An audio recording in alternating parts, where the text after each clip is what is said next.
Mori'r facrell. Roedd mori macrell yn swiw, yn garedig ac yn gryf. Cryf iawn, cryfach nag unrhyw greadur arall yn y môr. Wir i chi, roedd ei chryfder yn rhyfeddol. Roedd hi wedi helpu sawl creadur wrth symud tameidiau graig ac ambell ddarn o longau oedd wedi dryllio. Roedd hi hyd yn oed wedi medru codi cragen hen grwpan enfawr oedd wedi gorchuddio cartref teulu o bysgod bach ofnus. O, Mori, rwy ti'n arwres, diolch o galon, medda'r fam bysgodyn.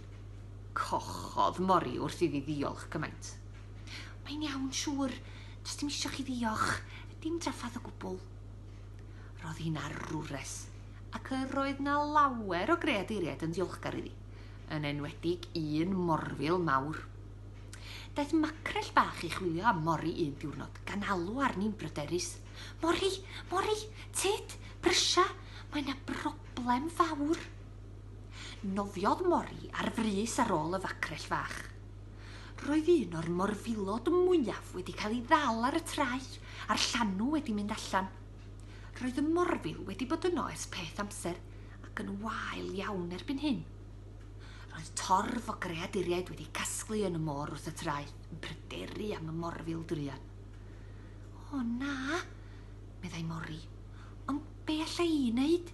Fedra i ddim mynd at y morfil ar y traeth, bydd yn rhaid aros i'r llanw fynd fewn eto i ddonofio allan i'r môr. Ond oedd dim digon amser i hynny. Roedd y morfil yn gweithygu'n gyflym heb ddŵr y môr. Daeth un o'r cymchiaid pwysig at Mori i egluro'r cynllun. Mae'r llanw wedi troi ac o fewn yr awr mi fydd na ddigon o ddŵr i ti nofio at y morfil. Wyt ti'n meddwl y gallu di lusgo nôl i'r dŵr? Lusgo morfil? Roedd hynny'n mynd i fod yn anodd iawn, meddyliodd Mori. Ond roedd hi'n ddigon parod i drio. Arhosodd pawb yn eiddgar i'r llanw ymlwybro nes at y morfil. Roedd y crancod yn mynd yn ôl ac ymlaen rhwng y morfil a'r cymchiaid yn gadael iddyn nhw wybod sut siap oedd arno. Mae'n mynd i fod yn agos, pan ddioddaf, meddai un cranc yn bryderus. Yn ansydyn, daeth yr alwad gan y facrell fach. Mae digon o ddŵr! Mori, mi fedri di gyrraedd cynffon y morfil. Trodd pawb i edrych ar Mori. Llyncodd i ffoer, roedd pawb yn dibynnu arni hi rwan. Nofiodd tuag at gynffon y morfil a chydio ynddo'n gadarn gyda'i cheg.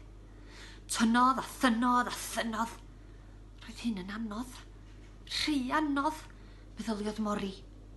Yna, clywodd leisiau'r creaduriaid eraill i gyd. Dal ati, Mori! Ti laen, Mori! Alli di neu hyn, Mori! Dal ati! Anadlodd yn ddofn a ddynnu eto gyda'i holl nerth. Dechreuodd y morfil symud. Roedd hi'n llwyddo.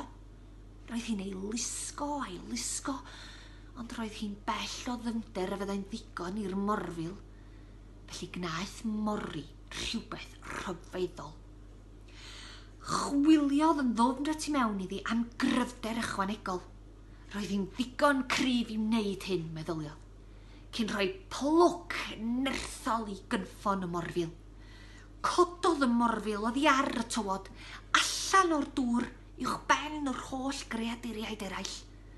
Taflodd y Mori'r morfil mor bell ac roedd hi'n gallu. Hedfanodd hwnnw trwy'r awyr a glanio yn y tonnau mewn digon o ddyfnder iddo gael nofio'n rhydd eto.